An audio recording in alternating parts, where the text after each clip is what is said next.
Pemirsa, berdasarkan data dari World Economic Forum, daya saing pariwisata Indonesia naik 8 peringkat dari tahun lalu. Walaupun saat ini Indonesia masih berada pada peringkat keempat di ASEAN di bawah Malaysia dan Thailand.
Ya, tadi kita sudah lihat grafisnya terkait devisa dan berikut ini adalah tanggapan masyarakat terkait wisata di Indonesia. Seperti apa komentar mereka? Ya, Indonesia kan memang punya garis pantai yang panjang. Ya, sudah seharusnya kalau Indonesia udah menjadikan pariwisata itu sebagai unggulannya. Tapi masalahnya kalau di Indonesia itu aksesnya ke daerah-daerah wisatanya itu agak kurang. Jadinya ada area-area terpencil yang mungkin bagus, tapi orang-orang nggak banyak yang tahu. Soalnya wilayahnya juga terpencil gitu, dan juga fasilitas di tempat-tempat wisatanya itu agak kurang mendukung, jadi kurang terekspos gitu loh. Pariwisata di Indonesia ini semakin berkembang dan itu pastinya prestasi ya buat negara kita sendiri. Pemerintah tuh dapat lebih menyediakan akomodasi-akomodasi agar ya itu tadi pernyataan warga, agak kepotong tadi itu yang ayunya. Dan saat ini di studio sudah ada Mas Panca Hadiputra, Sekjen Asita. Ya. Ketua DPP. Ketua DPP. Oke, baik. Terima kasih Mas Panca sudah hadir bersama kami di Lantok. Terima kasih. Maaf. Dan melalui sambungan telepon masih ada Pak Gede Pitana. Pak Gede Pitana. Pak, ini kalau kita bicara soal peringkat Selamat siang, saya masih di sini. Ya, Pak Gede Pitana, ini kalau tadi kita melihat grafik bahwa Indonesia itu di ASEAN itu masih peringkat keempat dari apa namanya? Bahkan di bawah Malaysia dan di bawah Malaysia dan Thailand. Ini sebetulnya pemerintah punya target nggak sih untuk jadi nomor satu? Mengingat yang disampaikan oleh Pak Gede Pitana tadi, kita punya banyak hal yang tidak dimiliki oleh negara lain, paling tidak di ASEAN.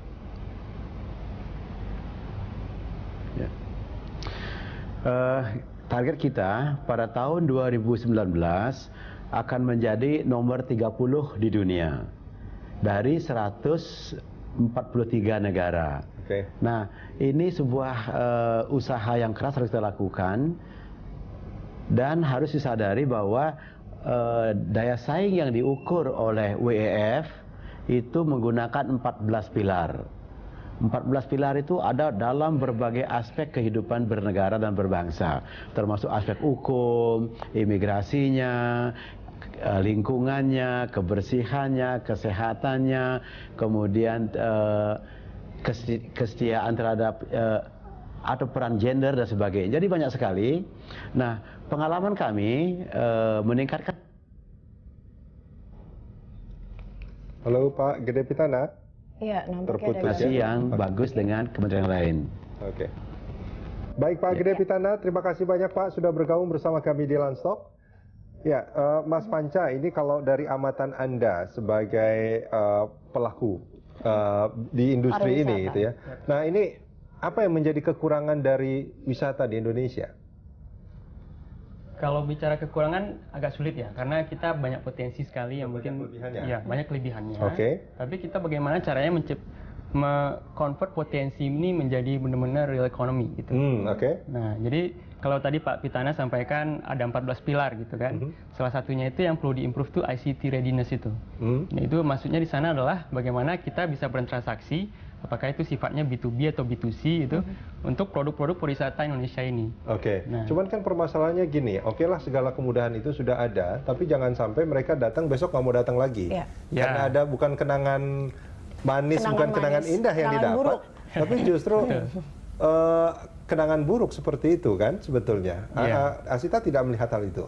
Iya, kami melihat hal itu karena kita harus melihatnya secara holistis ya, karena nggak bisa misalnya ICT aja nggak bisa. Tapi setelah kita entice customer dengan ICT, mereka datang, bagaimana kita secara profesional bisa treat customer itu sebagai benar-benar king gitu.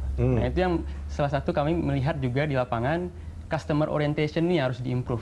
Customer orientation. Iya, Contohnya seperti apa maksudnya customer misalnya orientation? customer datang misalnya di suatu daerah, gimana cara kita memuaskannya, ya sesuai dengan customer behavior Tapi mereka. kadang-kadang kan gini, Pak Sabta mungkin koreksi kalau saya salah. Ini kan sebetulnya istilah marketing ya, customer is king itu kan. Tapi bukan arti bahwa king itu adalah kita mengikuti semua ordernya king. Kadang-kadang king juga harus di-educate gitu kan. Iya. Seperti itu nggak sebetulnya Pak Sabta?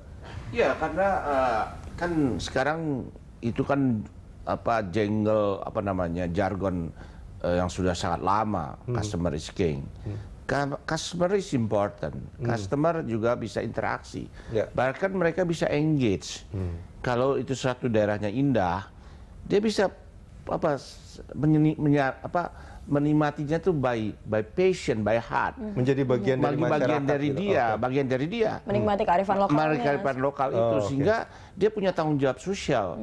Akhirnya dia bikin awareness. Yuk kesini dong, indah banget. Itu ada engagement. Ya. Nah itu jadi sudah agak ada tren pergeseran yang seperti itu. Dan juga ini sudah ada kayak semacam sekarang kan nggak lagi yang seperti itu. Ada spirituality-nya, ada serenity-nya. Mengapa? Karena pariwisata sudah berubah. Kalau dulu kan cuma matahari, lebih ke laser. Sekarang sudah ada transformasi atau ada perpindahan modal, termasuk juga karena ada sosial media dan seterusnya. Oke. Nah ini yang kita harus develop kepada mereka. Dan juga terbetul edukasi penting. Banyak sekali saya lihat, kalau orang dulu kalau ke Aceh, ke Pulau Rubiah, mana mungkin Aceh ada diving. Oke. Saya sendiri lihat di Rubiah itu banyak yang diving, tapi dia menyesuaikan dengan adat di sana. Ya. Waktu diving ya jelas dong pakaiannya kan pakaian syariah tuh diving, tutup ya kan. Nah, jadi itu dia nggak ada itu pakai bikini di sana. Nah ini kan kita educated juga.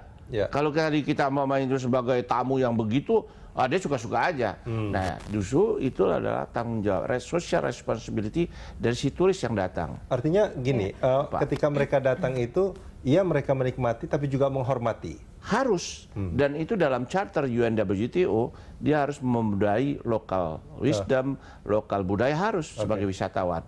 Termasuk juga di bidang environment. Tapi tadi saya akan sedikit komentar mengenai yang selalu kita itu disalah kaprahkan dengan model indeks competitiveness itu. Oke. You bisa bayangin, Thailand dibanding Indonesia nggak sebanding. Coba kalau kita bikin competition destination to destination, lawanin aja Phuket sama Bali, lawanin Raja Ampat sama Langkawi, nggak ada apa-apanya. Oke. Jadi begitu kompleksitas negara ini dibandingin sama Singapura, ya nggak mungkin. Nah tadi ada ada peranan wanita, ada segala macam. Jadi mestinya destination to destination competition, itu baru fair. Kalau negara itu sama sekali nggak fair. nggak apple to apple Nggak ya. tuh apple to apple, 200 juta memanage-nya dibandingin dengan Singaporean. No. Jadi kemauannya kayak Bintan, bandinginlah sama pulau yang lain, silakan. Nah makanya kita dulu mengusulkan ke UN, sama juga kalau WTTC, itu jangan eksploitasi, itu zamannya Pak Jarwaci gitu. Jangan eksploitasi competitiveness itu Indonesia As a whole, as whole. Tapi karena itu tourism, destination to Destinasi destination. daerah-daerah. Coba bandingin sekarang diving di umpamanya di Hawaii, bandingin dengan Raja Ampat. Orang semua mengakui the best among the best namanya diving site is Raja Ampat. Oke. Dan ada di Tapi kalau Indonesia. maunya Raja Ampat dibandingin dengan Singapura, nggak bisa. Diving lawan shopping, Ya. Kan beda banget gitu Beda ya Mas Sabta ya. Baik, baik. Oke. Ya. Ya. Artinya gini, nanti mungkin Mas Panca bisa menjelaskan juga bahwa sebetulnya pariwisata ini juga kemasannya juga menjadi penting, pengemasannya. Yes. Ya. Dan satu lagi, koreksi kalau saya salah, kebanyakan destinasi kita itu menjadi begitu tenar itu justru karena pengunjung yang ini apa namanya Repeater. Atau mau mempromosikan gitu, Ya. bukan Ya. karena memang kesadaran Dari pelaku masyarakat industri, atau ya. Pemda aja bahwa oh ini tempat bagus, ini layak kita jual. Ya, Seperti itu? Betul. Saya ambil contoh di Padang. Itu ada namanya kota kampung, bukan kota, Pariangan. Yang menemukan Pariangan Village ini sebagai the 16 beautiful village in the world. Bayangin kampung 16. Itu yang menemukan New York Magazine, New York Times Magazine and Leisure. Justru. Bukan orang Padang yang jualan restoran Padang. Ya, internasional. Nah ini kan, justru memang, tapi ini justru kenapa? Search endorser. Nah ini jadi viral dia. Oke. Ya sama. Nah ini memang inilah dunia sekarang. Jadi kalau saya ngomongin itu paling indah di dunia, beda gitu. Oke. Nah oleh karena itu kita juga harus berani menawarkan bahwa destinasi kita juga termasuk indah. Oke. Nah untuk itu Oke. perlu di-approve dengan juga para pengunjung yang datang ke situ, Mas. Mas Panca Ya. menambahkan? Saya pikir itu pendekatannya bisa dua ya. Kita bisa drive dari atas dengan pemerintah sekarang ini loh misalnya top destination ada 10 nih, Bali baru istilahnya kan. Kemudian sebenarnya kita harapkan itu dari mulut ke mulut itu juga, word Oke. of mouth itu. Nah itu kan sifatnya lebih organik gitu kan. Nah itu gimana caranya kita bisa menciptakan more of that gitu. Jadi nggak hanya Pariangan aja gitu ya, tapi juga daerah-daerah lain juga bisa. Dari Harusnya bisa kepuasan, ikut ke mouth to bawah ya. mouth promotional. Iya. Oke. Kayaknya mouth to mouth itu lebih ini ya. Lebih kuat, bunyi ya. lebih bunyi Orang dibandingkan lebih apa yang karena itu sudah kan dilakukan. pengalaman ya. Kan saya bayangin yang Pariangan itu salah satu ya, cuma masuk yang dulu kuno Ya. Komodo. Ya. Itu pasti ada yang datang Oke. ke sana. Terus dia unggah gitu. Terus ada lagi wartawan yang membuktikan. Akhirnya dia secara diam-diam dia pilih 16 itu. Bayangkan itu. Nah itu kan juga apa ya, ikon. Ya. Nah sekarang gimana pemerintah daerah Tanah Datar mengkapitalisasi nih ikon. Nah itu yang menjadi PR. Nah, itu yang menjadi PR. Baik Pak Sarta dan juga Waktu Mas kita Panca, sangat terima kasih terbatas banyak. juga. Terima Ya, kasih sudah sudah hadir. hadir di studio kami. Ya pemirsa, demikianlah dialog Landstalk hari ini. Anda bisa mengirimkan informasi dan saran kepada kami lewat email di redaksi@berita1.tv atau follow kami. Ya, atau follow kami via Twitter, Facebook, YouTube, dan juga Instagram. Nantikan Landstalk setiap hari pukul 13 sampai 14 waktu Indonesia Barat. Terima kasih, sampai jumpa.